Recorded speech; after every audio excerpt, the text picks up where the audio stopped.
Si je vous parle de villes comme Libreville, Franceville ou Port-Gentil, vous vous dites sûrement que nous allons parler de la France, ou alors en tout cas de ses outre-mer, ou bien de l'ex-colonie française de Saint-Domingue, l'actuel Haïti, ou même, pourquoi pas, du Québec.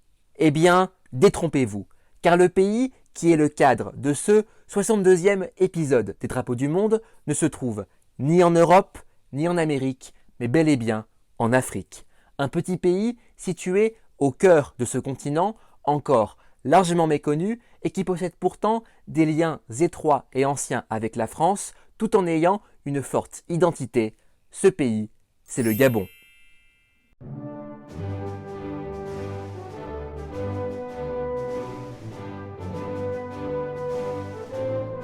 La République gabonaise est un État d'Afrique centrale d'une superficie de 270 000 km², soit la moitié de la taille de la France métropolitaine. Bordant l'océan Atlantique à l'ouest, le Gabon partage ses frontières terrestres avec la Guinée équatoriale au nord-ouest, le Cameroun au nord et le Congo-Brazzaville à l'est et au sud, tandis qu'au large des côtes gabonaises, dans le golfe de Guinée, se trouve l'état insulaire de Sao Tomé et Principe.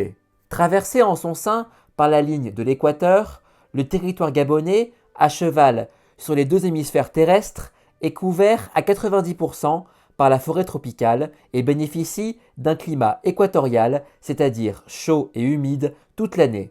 Avec une population d'à peine 2,4 millions d'habitants, le Gabon est un pays peu peuplé. Malgré tout, le peuple gabonais se caractérise par sa très grande diversité ethno-culturelle. On y recense près d'une cinquantaine de groupes ethniques dont les plus importants sont les Fang, les Mpongwe, les Obamba et les Punu. 95% des Gabonais appartiennent à des groupes ethniques d'origine bantoue.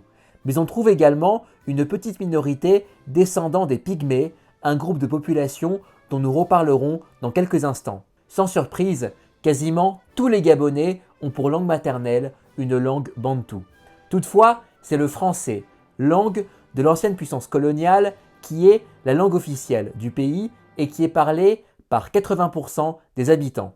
Sur le plan religieux, plus des 3/4 des Gabonais sont chrétiens, 12% sont musulmans, pratiquement 6% adhèrent à l'une des nombreuses croyances animistes d'Afrique et près de 6% également se déclarent sans religion. Situé sur la côte atlantique, à une quarantaine de kilomètres au nord de la ligne de l'équateur, la capitale du Gabon, Libreville, compte plus de 700 000 habitants, soit près d'un tiers de l'ensemble de la population gabonaise. Environ 30% des Librevillois auraient le français comme langue maternelle.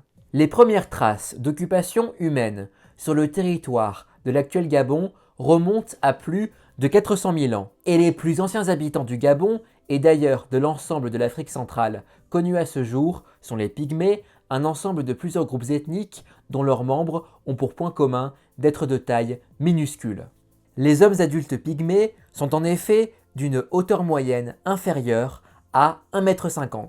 Mais à partir de l'an 1000, les pygmées, qui sont essentiellement des chasseurs-cueilleurs, furent progressivement remplacés par les peuples bantous qui depuis plusieurs millénaires avaient quitté leur foyer d'origine, le Sahel, en raison de la baisse des précipitations dans cette zone pour s'établir dans des régions plus humides comme le bassin du fleuve Congo. C'est ainsi qu'entre le XIe et le XIXe siècle, l'actuel territoire gabonais connut plusieurs vagues successives de peuplement bantou. Ces derniers dominent d'ailleurs aujourd'hui la majeure partie du centre et du sud du continent africain, à tel point qu'aujourd'hui, les Pygmées ne seraient plus que 16 000 au Gabon, soit à peine plus de 0,5% de la population totale du pays. Les premiers Européens à avoir abordé les côtes de l'actuel Gabon sont les Portugais à la fin du XVe siècle. Le nom Gabon vient d'ailleurs du portugais Gabão, qui signifie caban, en référence à la forme de l'estuaire se trouvant près de l'actuelle Libreville, qui ressemblait au caban, un manteau utilisé à l'origine par les pirates barbaresques d'Afrique du Nord, puis popularisé par les explorateurs portugais au XVe siècle. Bien qu'ils ne colonisèrent pas cette partie du continent africain, les Portugais établirent plusieurs comptoirs sur les régions côtières et nouèrent des relations commerciales fructueuses avec les États de la région, notamment le royaume de Loango, dont le territoire, centré sur l'estuaire du fleuve Congo, contrôlait une partie du sud de l'actuel Gabon. Avec les chefs locaux, les Portugais échangèrent du bois, de l'ivoire, mais aussi et surtout, malheureusement, des esclaves qui furent emmenés de force d'abord sur l'île de Sao Tomé, située en face du Gabon et colonisée par les Portugais depuis la fin du XVe siècle, puis ensuite dans sa colonie américaine du Brésil. Dans la foulée du Portugal, les autres nations colonisatrices d'Europe se lancèrent dans le commerce des esclaves avec les chefs africains et ce qui est aujourd'hui les côtes du Gabon devint l'un des épicentres du commerce triangulaire. À partir du XVIIIe siècle, le royaume Orungu, qui se développa et qui prospéra grâce à ce commerce avec les Européens, devint l'un des principaux centres de la traite négrière en Afrique. Mais avec l'abolition progressive de l'esclavage au XIXe siècle, ce royaume vit sa principale source de revenus disparaître, ce qui provoqua son effondrement rapide. Le XIXe siècle, justement,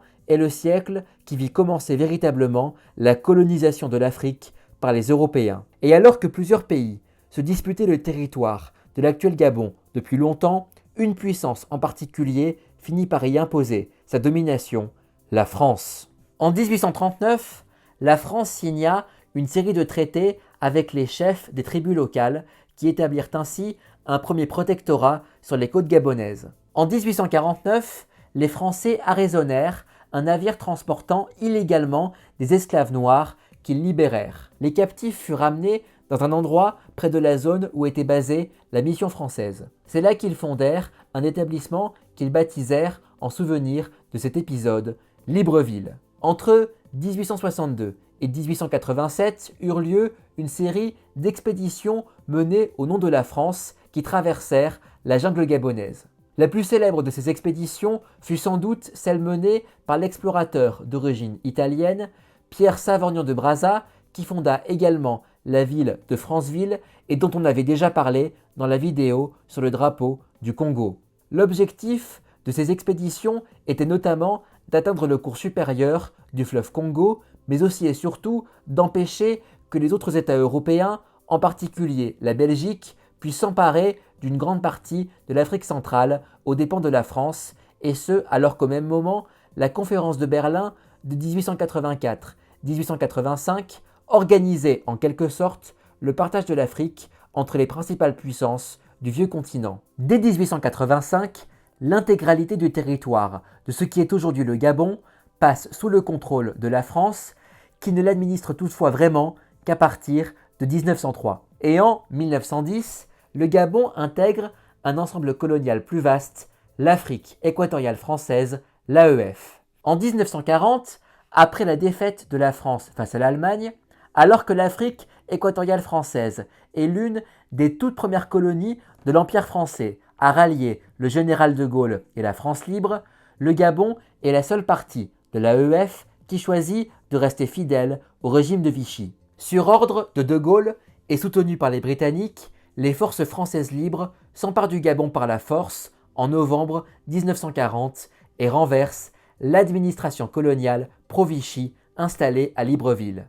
Le Gabon rejoint ainsi la résistance française. En 1946, l'Empire colonial français devient l'Union française, puis la Communauté française en 1958. Cette même année, l'Afrique équatoriale française est dissoute et le Gabon devient membre à part entière de la Communauté française avant de finalement accéder à la pleine souveraineté le 17 août 1960.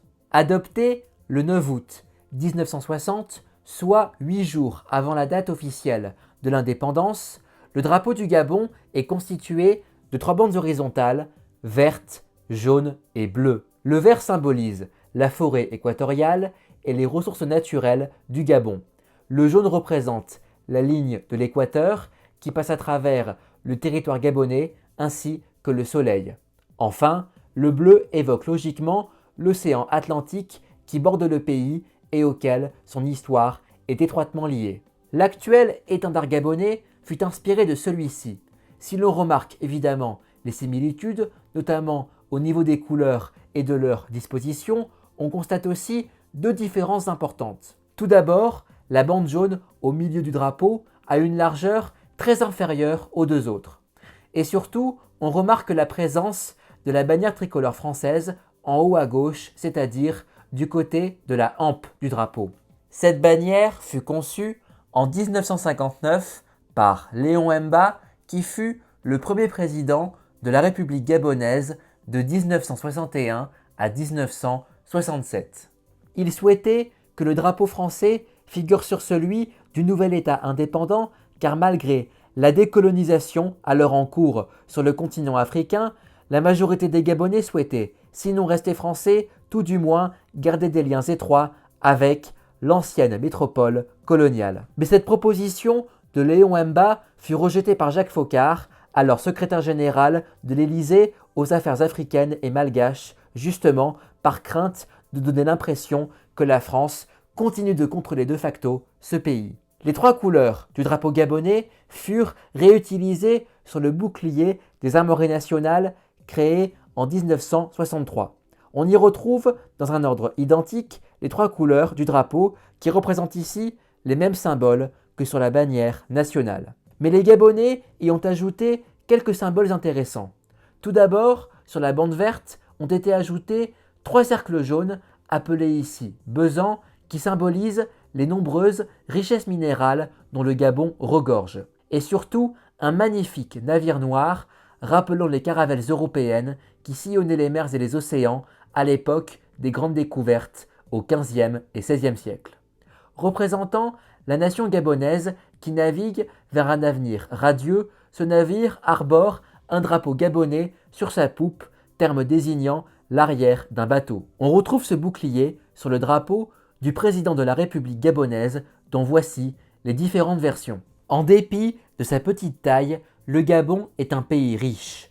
Riche par sa culture, comme le montrent ses magnifiques masques traditionnels. Riche par sa biodiversité, aussi bien au niveau de la faune, avec des centaines d'espèces d'oiseaux, de reptiles, d'amphibiens et de mammifères, parmi lesquels des singes comme le chimpanzé et le gorille, ou encore l'éléphant de forêt d'Afrique, que de la flore, avec plus de 10 000 espèces de plantes et plus de 400 espèces d'arbres. Mais le pays est aussi riche par ses ressources naturelles, et elles sont nombreuses. En tant que pays au climat équatorial, recouvert par la forêt tropicale, le Gabon dispose sans surprise de ressources en eau et en bois considérables. Le pays possède aussi une quantité non négligeable de ressources minières, notamment du manganèse, de l'uranium et un peu d'or. Mais le Gabon bénéficie avant tout de ses importantes réserves d'hydrocarbures, du gaz et surtout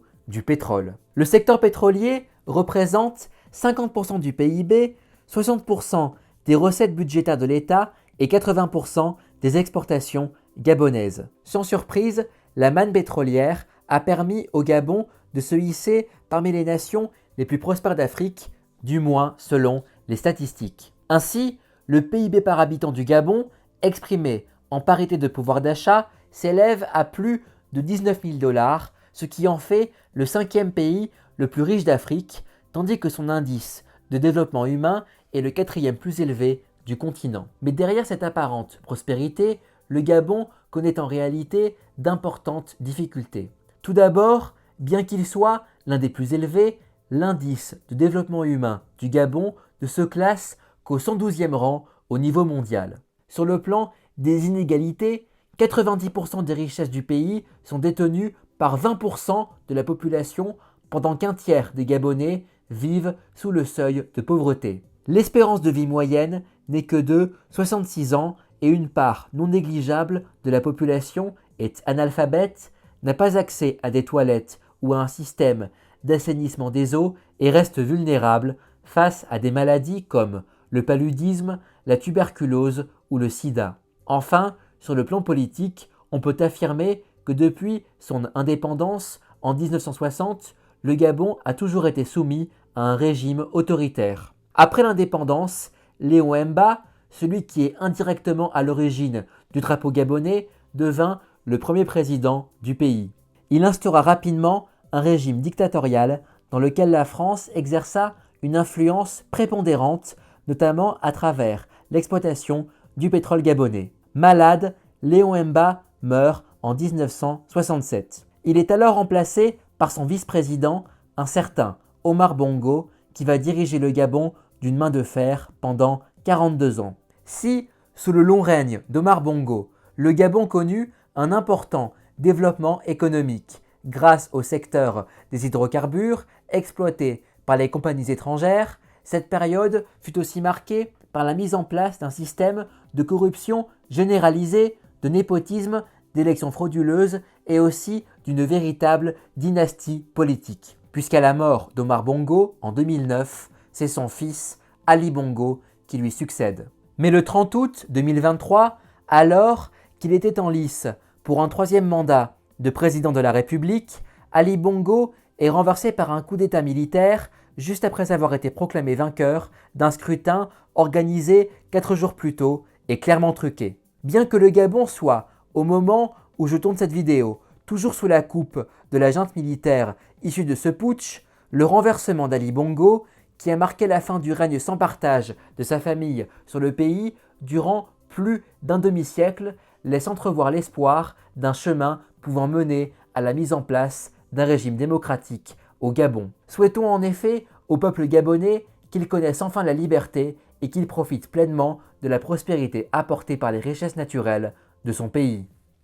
Et voilà, c'est la fin de cette vidéo consacrée au Gabon et à son drapeau. J'espère qu'elle vous aura plu. N'oubliez pas de vous abonner dès maintenant à ma chaîne YouTube, d'aimer et de partager cette vidéo comme toutes les autres. Et n'oubliez pas non plus de me retrouver et de me rejoindre sur Facebook et sur Instagram. Pour le 63e épisode des Drapeaux du Monde, nous resterons en Afrique, mais cette fois-ci en Afrique de l'Ouest, à la découverte d'un autre petit pays, lui aussi méconnu, la Gambie. D'ici là, prenez bien soin de vous. À bientôt les amis. Salut!